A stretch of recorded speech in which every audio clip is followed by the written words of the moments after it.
All right. Well, good morning. I'm thankful that you're here today and we're taking time out of your busy schedule to join us as we talk about some of the things that might help us as we walk through our grief process.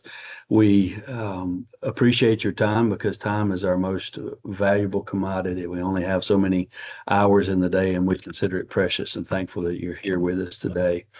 As we talk through what we're talking about today, we'll find that we've probably dealt with both sides of the equation. What we're going to be talking about are the 10 best things that we can say when someone's dealing with grief and the 10 worst things that we can say. And sometimes we're on both sides of those things, and a lot of times very unintentionally. So, in laying the foundation for what we want to talk about today, we want to first acknowledge that most of the time, people are very well intended when they come alongside us in our grief process. They genuinely want to be able to help us, but they don't often engage the mind and fully think through what they're saying. Their attempt is just to comfort. A lot of people come at things and they always have a jovial personality and never really say anything serious. And sometimes it can come across as insensitive or difficult for us. But our goal today is to learn how to deal with those things graciously. Now, what we want to talk about is those 10 worst and 10 best, but I want to do it in such an order that you have time to think through some things that may have been said to you. So we'll have some time for some questions and comments at the end. So you might take time to make a little note of something that you have a question about, or maybe something that someone has said along the way to you that was so very helpful, something that encouraged you. And maybe on the other side of that, something that someone said that was intentional in trying to comfort, but really didn't accomplish that. And the bottom line question is, how can we deal with that graciously? Because at the end of the day, we want to be at peace with those that we love and are at least trying to comfort us. And so, how can I deal with that graciously? And it may not be in the moment, it may be something that we have to revisit a little bit later on as we have time to kind of process what has been said. I think there's a really good guide that comes from scripture when it comes to that. It tells us to be slow to speak and swift to hear. And so we've got two ears and one mouth, and probably should approach it in that order. I've gotten a lot less trouble listening than I have talking a lot of times along the way. So as we dive into these things, we'll again have our comments at the end. Best thing that anybody can say most of the time coming alongside someone grieving is simply, I'm sorry for your loss. What it says is I acknowledge that what's happened in your life is life changing, that I hurt alongside you, that there's some difficulty going on that I acknowledge. Again, we're working on the principle that our grief needs to be shared. People genuinely want to come alongside us and help us in those times. Again, top of that list, maybe not in any particular order here, of the worst things to say. At least he or she lived a long life. Many people die when they're young. Again, the intent is to comfort, but the reality is, how long would be long enough for us to have someone that we held so dear in our life? Well, and that's really kind of the picture of what heaven is like, right? That we're never separated ever again from those that we love, and we don't have to experience that pain. So again, acknowledging that they may have had a long life doesn't help the fact that their life ended. Our grief continues. So as we process this, I think it can do a couple of things. We can look at what people intended, and we can think a little more cautiously about what we say when we come alongside other people.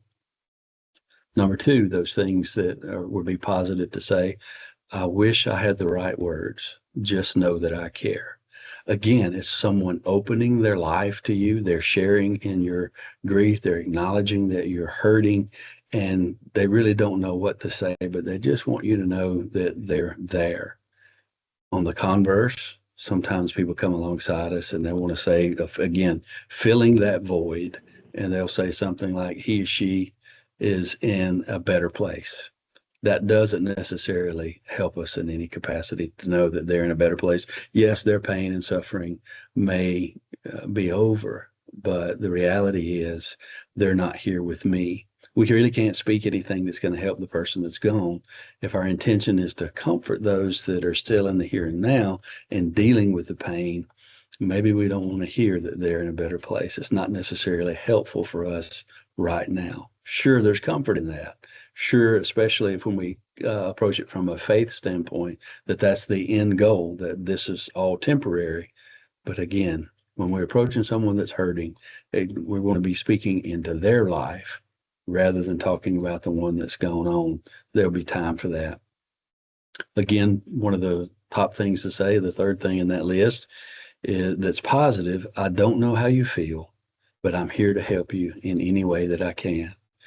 A lot of times when people are mourning, hurting, walking through that grief process, there are so many decisions, so many things that have to be done in the normal course of a day that they just don't feel like they can functionally do. And coming alongside them and speaking into that, saying, I'm here, what is it that I can do? It may be some simple things, running and picking up some supplies or something like that, that we can offer our time, again, our most precious commodity, to reach into their life.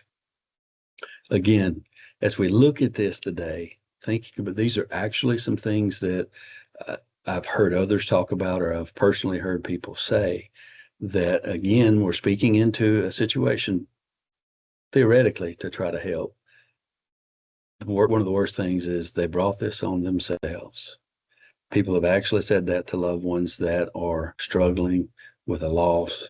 And maybe there were some bad habits. Maybe there were some things that caused health decline, and maybe it caused them to leave here early because they made some very poor decisions. But in no way, shape, form, or fashion does that bring any comfort. That's something that's already known, already very plain, and the goal to comfort. So on the other side of that, how would I deal with that graciously when someone might say that about our loved one? Because it's going to stir up a lot of emotion and anger, and you're just flooded with those things. Sometimes our response has to be one of silence, or maybe that's just simple words. That's not helpful. Ask them to step aside, move away, go away, whatever they need to do at the moment, and ignore those things until we can, I guess, remove ourselves from the immediate emotion of that. Fourthly, an important and helpful thing to be said to someone that's in grief is that you and your family are in our prayers. What that does is open up the idea that I don't just think about you while I'm here with you, that you're in my thoughts, and my family and I, we talk about the grief that you're going through, and much more with a greater magnitude, we take it to our Lord. We take it to him, the one who really can do something about what's going on, and we pray for you. That's the most sincere thing I think that we can offer to people. So that's a really wonderful thing to say. Very simple, very short, doesn't take them time to process it. We don't want to say it vainly or kind of without thought. We want to seem sincere. On the converse of that, people have sometimes said this: there's a reason for everything. Again, not a helpful statement. What reason would ever be sufficient to suggest that it was good enough for this to transpire, right? There's a reason for it. What reason would be good enough that would satisfy the hurt that anyone has when they've lost someone that's so very precious to them? There's not a reason good enough for that. Well-intended, trying to think through it, but didn't give enough time when someone says that. On the gracious side of dealing with that, again, sometimes silence is all that we can offer and deal with it later on. Fifthly, one of the greatest things we can say is, my favorite memory of your loved one is, and then kind of fill in the blank. Over the last 4 or 5 months, I've had opportunity to officiate the funerals for 4 of my grandfather's brothers. And in each one of those circumstances, there were a lot of memories that went along with that. And being able to share those with the family was very comforting. There was a lot of feedback from that. So if we have memories or something that they said that was important, something they did that was life-changing, whether small or great, something that meant something to us, that reassures people as we come alongside them. Because again, we're navigating in the idea that our grief needs to be shared, that the importance of the loved one that has been lost reached well beyond the life of their family and friends there, that reached into the lives of the community. And that's really going to strengthen them, really going to help them as they walk through the grief process. Conversely, this is one of those things that people often ask, well, hasn't it been a couple of years now, or hasn't it been a year now? Aren't you over them yet? And the question to be dealt with there, and maybe we can reply graciously with a statement of something like, well, how long are they going to be gone? Well, they're going to be gone all of this life, where they're never going to be here this side of glory ever again for us to fellowship with. And so my grief process continues all the way. And you say, well, I know some of you are sitting there thinking, wow, I'm a year into this, I'm several months into this, am I always going to feel like this? And the answer to that is no. I have a in-person grief support group that's meeting monthly now, and there's a man well into his 90s that's meeting with us. He lost a son that only lived a few hours, and he's coming to a grief support group. But he's coming in a different capacity. He's there to listen, and he's there to share his thoughts and how he's dealt with it. And one of the things that he said is that time has enabled him to deal with his grief process very differently than in the beginning. Been a great encouragement. So how long does this process last? A lifetime. But we're not stuck in the same place. We're not going to always feel exactly the way we do, and how we respond to that grief is going to change. So maybe we can respond graciously and let them know that, hey, you know what, that they're going to be gone all of my life. So yes, I'm always going to deal with this. One of the other helpful things that people can do, come and offer some very practical encouragement and say, I'm always a phone call away. That lets them know that they're available to you, that you're available to them rather. Again, very insensitively, sometimes people will say, well, you're young, you can marry again. Or to those that have lost children, people have said, well, you know what, you can have another child. It's things that are trying to comfort, because they're saying, well, somehow this void's going to be replaced in your life. But it's the wrong thing to say. We don't even want to have words for that sometimes. That can stir up a lot of emotion. And you say, well, nobody would ever really say that. Well, all these things are written down because people have really said them. So instead, what can we do? A helpful thing is just to come alongside them and give a hug instead of saying anything at all. Conversely, sometimes people say, in trying to fill that void, they were such a good person, God wanted them to be with them, or God needed an angel in heaven or another twinkling star in the sky. And we won't even talk about the theology of those things, whether that's good or bad, but that doesn't help us. We didn't want another star in heaven. We don't want another angel in heaven looking over us. What we really want is that person that we love, that we cared for. We really want them and their influence in our life. So those words may not be comforting. Number 8, we all need help at times like this. I'm here for you. Do you hear that theme coming back all the way through all of this, that I'm here, I'm available. I don't necessarily know exactly what to say, and I really am unsure about what I should even do, but I'm available. Those things are very, very helpful. What you don't want to begin with is, I know how you feel. Or it doesn't matter if people know how we feel. They may know how they felt, but they can't. Just very recently, I was dealing with a family, and I didn't get to finish my statement before they were a little upset about what I said. And I was talking with them, and I was saying, my intention was to say, I know it's a very difficult time. I'm so very sorry. And the first 2 words that I heard was, I know. Not the thing to say, not the thing to say. We had to kind of revamp after all of that. So maybe saying I know is not the place to start. Although we may feel like we do, we don't fully understand where someone is in their grief process. Instead, we might say something like, I'm up early, I'm up late, if you need anything. Because, really, there are morning people and there's night owls. And people get up early in the morning and they're alone and without that loved one. Sometimes being able to call somebody is very important. And maybe they're up late and everyone's gone to bed, or maybe there's even no one home.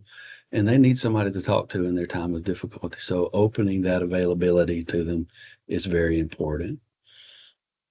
Unhelpful on the other side of that is they've done all that they needed to do in the here and now. In other words, they were finished, and they'll finish it with something like this: it was just their time. The truth is, we can always contribute to the life of those that we love them, whether it's a smile if we're unable to speak, maybe it's just acknowledging their presence, looking at them, or praying for them. So we're never at a place where we really want to say, hey, it's time for our loved one to go. Well-intended words that don't accomplish what we want them to accomplish. So I'm going to invert the last two where we end on something positive. The number 10 thing that we really don't want to say to someone is be strong. Because that really says, it's okay. It's time for you to stop crying. It's time for you to get over this. It's time for you to move on with life. Sometimes we just really don't want to. Remember that our grief needs to be shared. Remember that we need to feel our grief at times, and being strong dismisses that. It puts it in a place where it's like, I really can't do this anymore, that it really should all be over. And it's for a lifetime. So lastly, one of the most helpful things that we can do is say nothing and be present. The same person that I was talking to a moment ago where I said, I know first, and it upset them, probably 5 minutes later in our encounter as their loved one had just passed, I stood there with my hand on a shoulder, just present. And they looked up at me and said, you're doing good now, preacher. You got your hand on my shoulder and you're saying nothing. Sometimes those things are important. Sometimes our intention to comfort can be clouded by we didn't fully think through this process. So be very slow to speak, swift to hear, be present, acknowledge the loss, acknowledge the care. For those of you that are receiving the wrong things, that you've heard something that's hurtful, we can deal with it graciously by knowing they intended well, and we can extend grace. Maybe in another time, we can come back and we can talk about, okay, you said this wasn't really helpful, and I want you to know why that wasn't helpful. And say that in a loving way, and that'll be well received. I want to thank you again so much for being here today and walking through these things with us. And I know that this is not a complete list. There's an extensive list that people might say of things that are good and might say that are things that are bad. In just a moment, I'm going to give you an opportunity to share in that. But know that if you're in a time of need, a time of hurt, that you can always reach out to our Arden family in the local town where you're located, and we'll make some people available to you and some resources available to you to help you in your time of grief. Thank you so much for joining us today.